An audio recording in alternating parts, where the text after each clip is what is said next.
Ar aš vienintelis, kuris nežinojo, kad Lietuva turi nacionalinį kvapą? Taip, girdėjote teisingai.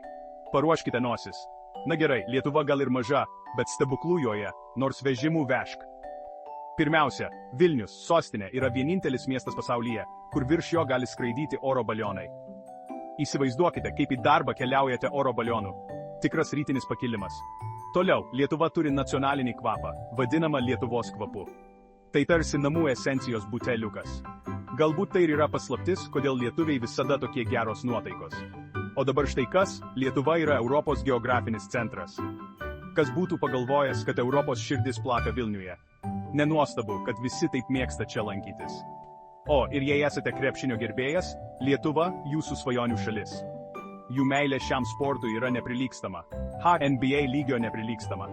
Net sakoma, kad lietuvių vaikai išmoksta kamuolio varymą anksčiau nei vaikščioti. Taigi kitą kartą